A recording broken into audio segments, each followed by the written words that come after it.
Hi everybody, this is Father Moki coming to you from Good Shepherd Episcopal Church. Today is Thursday, March 3rd, 2022, and this is Chicken Chat for the week. This week we have birthdays. The birthdays are between the 3rd and the 9th. Roman Vale and Anthony Boy. Happy birthday to you, Roman and Anthony. And death anniversaries between the 3rd and the 9th, Roman Campos and Mariano Natividad. May they rest in peace. At this time, we'd like to pause and pray for all those on our pastoral care prayer list. Let us pray. Eric, Purificacion, Arnell, Paula, Jim, Donna, Filomeno, Amy, Cynthia, Joseph, Sana, Bill, Judy, Lucille, Paulino, Catalina, Maggie, Shirley, Fred, Dolores, Delani, Jacinta, Kaili, Juanita, Harry, Dixie L, David, Richard, Kevin, Trip, Joyce, Elmer, Sparky, Sonia, Nelson, Dominga, Pilar, Nick, Marilyn, Paige, Ernesto, Randall, Heidi S., Cora S., Barbara, Charlesta, Suzanne, Paul, Wendy, Dan, Gabby, Lynn, Tomo, Christy, Maisie, Chris, Blandina, Samantha.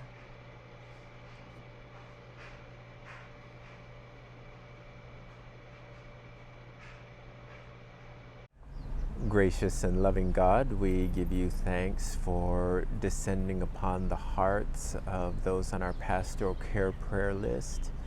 We give you thanks for being an abiding presence in their lives as they go through trials and tribulations. We pray that they may be triumphant and be in glory with you. In Christ's name we pray. Amen. Thank you very, very much. If any of you have intentions for prayers, please let me know. We do have a prayer chain here at the parish, and different matters of prayer have gone around to the congregation. So please know that we are a faith community that does pray and is committed to prayer. Our Bible verse for March comes from the book of Job. If I were you, I would go to God and present my case to him. If I were you, I would go to God and present my case to him. There you go. Job did, and we all know how it turned out for him in the end. We always talk about his suffering, but we also have to go all the way completely to the end of the story. There are a number of books that were given to me by the family of Rick Wirtz. Really quite an interesting collection. I'm going to take some and put them in our church library. And I'm also going to make available some to the congregation in an effort to find them good homes so that Rick's legacy to the church, especially to the diaconate, will live on. Also, last week I was at home on the Big Island with my mother, but I did take one day, Thursday, and Dixie and I flew to Honolulu, and we were at the funeral of Sunbeam Beamer. Sunbeam is the sister of Mahi Beamer, very well-known musician in the Hawaiian Islands. Sunbeam herself was a Hawaiian treasure, cultural treasure, and her grandmother was Helen Deshay Beamer, who wrote many famous songs, the Keawaiki Hula, Paniao, Pua Malihini, the Kimo Henderson Hula, and on and on and on. I've got to tell you, this funeral was quite something. There was music, dancing, and joy. Just a lot of joy about the life that she led. And in the sermon at the Oahu Cemetery, I remarked on how my grandmother said it's a beautiful thing when an old person dies. Sunbeam was 94 years old, and so her death was beautiful, and we celebrated that. with music and dance and some really good Hawaiian food. So anyway, that was part of what I was doing while I was away. This past week, it's been really busy. Our Saturday and Sunday services were both very well attended. We had 16 people here on Saturday, 54 on Sunday, along with a baptism. We baptized the son of Jennifer De La Cruz, and so and then afterwards there was pizza, and not like pizza brought in a box, but this truck drove up with a pizza oven behind it, and they made fresh pizza right here in the parking lot and sliced it up and served it to us. So it was really wonderful. We also had a very, very busy and successful workday. There were two teams. One team was outside cleaning up the Stations of the Cross so that they would be all ready for Lent, which began yesterday. And another team was inside, and we were working on organizing and cleaning up the attic. And so both endeavors were really successful, and then we all sat down and had a wonderful lunch together, and it was really, really nice because, you know, we haven't been able to get together for community events and gatherings, and that's starting to change, and so it's nice to be able to sit and visit with people. Ash Wednesday was yesterday. We will have photos and a full report for you on that next week. This coming Sunday, March 6th, the Ka'ohana Kitchen will be handled by Ka'ohana Okamai. Last Sunday, Dutch and Michelle Akana, along with Jacob, were here making food to pass out on Sundays. A cup of cold water. They're making their Wednesday Central Maui runs again. They still need volunteers to resume their Kihei runs. And also, please take a look at the Shepherd staff for March. This should have gone out to you either by snail mail or email. It has a full outline of all the activities that are going on. Having said that, I'd like to highlight that we have a bazaar coming up on March 12th, 8 to 1. Available will be household items, baked goods, and bento lunches. The proceeds will go to support church women's group ministries, including a cup of cold water, church periodical club, and they also provide school supplies for back to school. Let's see. Our Lent offering, I'm going to give this dog up for Lent if he doesn't behave.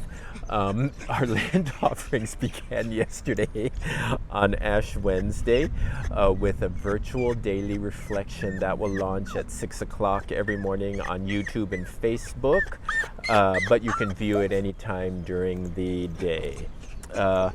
Also, we have a 12 noon Anglican Rosary on Facebook Live, but we didn't do it yesterday because of Ash Wednesday.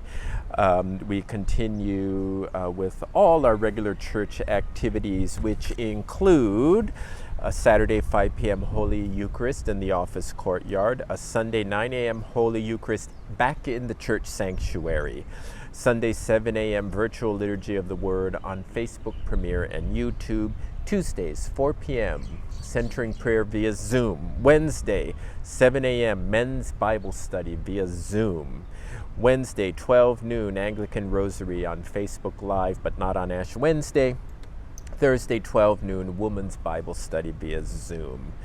Also, there are a couple of important announcements in the Shepherd staff. One talking about Episcopal Leaf and Development and relief for the earthquake and tsunami that took place in Tonga.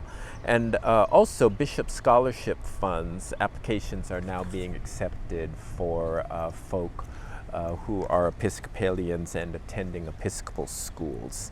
This Sunday, we will be praying for St. Augustine's Church in Kapa'au. Kapa'au is in North Kohala on the northern part of Hawaii Island. We will also be praying for the Anglican Church of Korea. Dixie and I had the privilege of going to Korea several years ago to attend the anniversary of the Anglican Church in Korea. A wonderful, wonderful hospitality extended to us by the folks there. St. Augustine's Kapa'au, their vicar is the Reverend Jennifer Masada and her husband, Mr. Kirk Corey. They are new to the diocese, and also their deacon, the Reverend Deacon Lonnie Bowman. And boy, do I know Lonnie Bowman, because when Lonnie Bowman was in training, she trained with me at Holy Apostles in Hilo, and we had an absolute blast together. She is so much fun, and just a wonderful, kind, compassionate, and caring person who really walks the talk and goes out to help people in need. We are also praying for the Good Shepherd Altar Guild. Tony Paul, Mary Lou Mellinger, Bessie Evangelista, Eugenia Sitz, Louise Aloy, and Daryl Atai. Louise and Daryl do the flowers that we have every Sunday except during Lent. Altar Guild, by the way, please pray about joining this ministry. They are in need of help, and you need not be female to join the Altar Guild. Men are also qualified, so please bear that in mind. Okay, now for the saints. William W. Mayo, Charles Menninger, and their sons. Okay, so William Mayo was responding in Rochester, Minnesota to a tornado. And because he was a doctor and he worked with the Catholic sisters there, even though he was an Episcopalian. And then after they dealt with the tornado, the sisters, the nuns, begged him to stay and develop a hospital to care for the people in that area because there weren't that many doctors. And so he did. And then with his sons, they developed what eventually became the Mayo Clinic. Episcopalians, Charles Mayo and his sons, and the Catholic nuns working together in an ecumenical effort for the benefit and the benefit of all, regardless. Then Charles Menninger and his sons, they began a psychiatric hospital at the Menninger Clinic in Topeka, Kansas, and where these illnesses, psychiatric illnesses, could be addressed and cured rather than just committing people to institutions and incarcerating them. So, very, very, very valiant effort on behalf of all of us. Then we have Perpetua and Felicity, martyrs at Carthage. They were martyred in 202. Perpetua was martyred, I believe, with her. She was pregnant with her child when she was martyred for being a Christian, and while in prison, she had a vision where she saw this golden ladder that was guarded by this fierce dragon, but she climbed it anyway, and she stepped on the dragon's head, and then at the top of the ladder, she found herself in a green meadow with all these white-robed figures, kind of like in the book of Revelation, and in their midst was a shepherd who gave her a morsel of cheese from sheep milk, and because of that she knew that she was going to be martyred. Felicity also had visions, and she had a vision of her martyrdom, and she was killed by a cow. That's what they would do. That's how they would martyr them.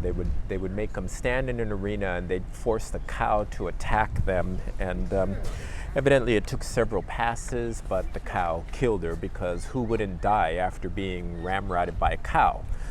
Then we have George Anquetil Studdard Kennedy, who was a priest.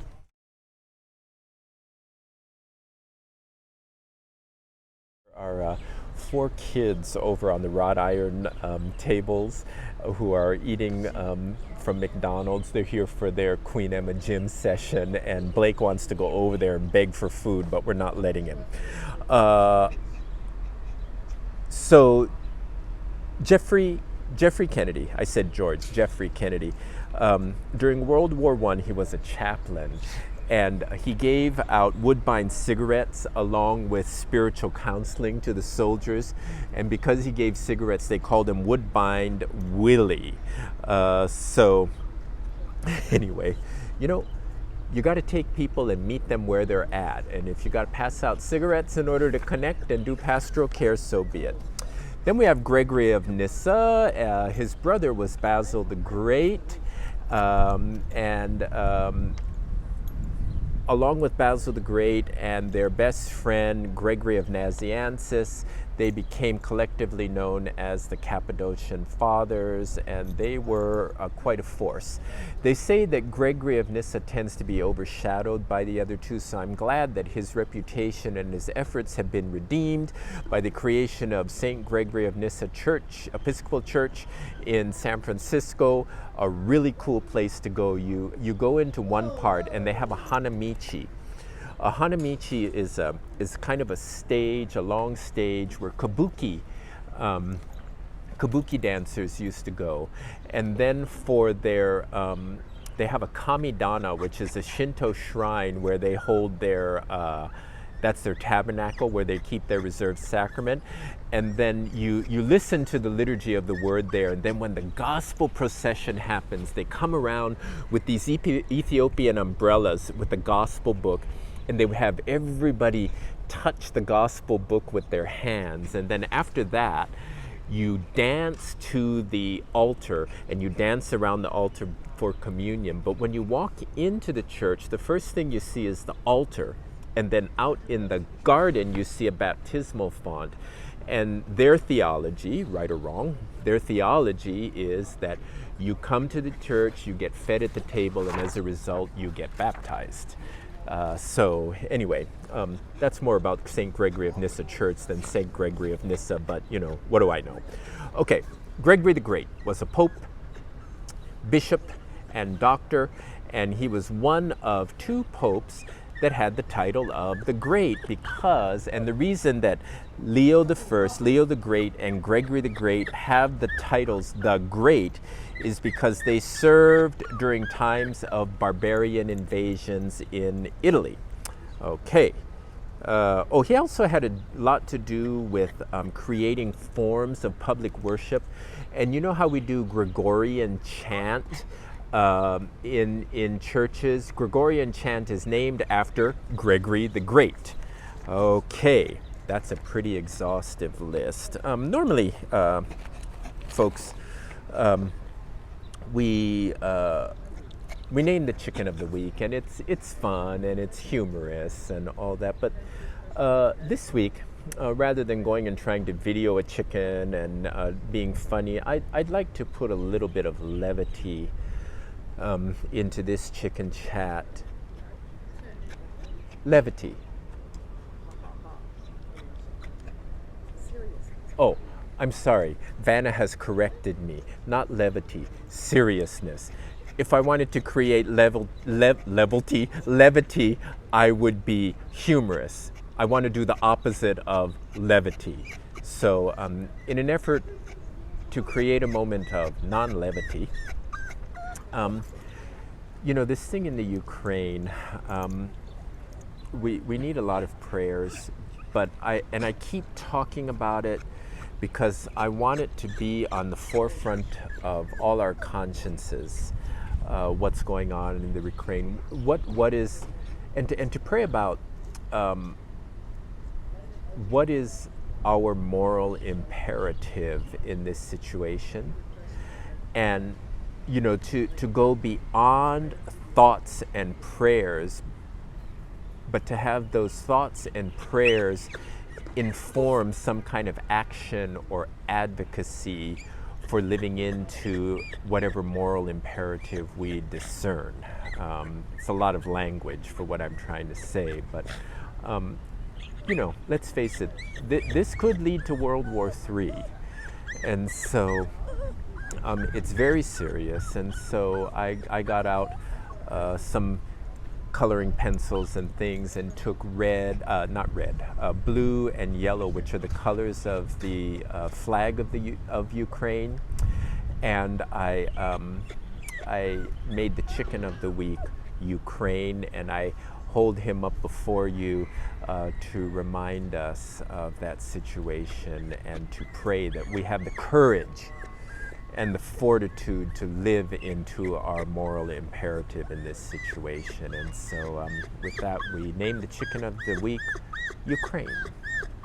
And we name that chicken Ukraine with prayers and advocacy. So Bishop Fitzpatrick has asked all Episcopalians in the Diocese of Hawaii to prayerfully consider giving to Episcopal Relief and Development for relief in the Ukraine. Here is the link, and I hope that you will all give. So with that, I say goodbye, everybody. Thank you, God bless, and Blake and I will see you next week. Bye, everybody. Bye.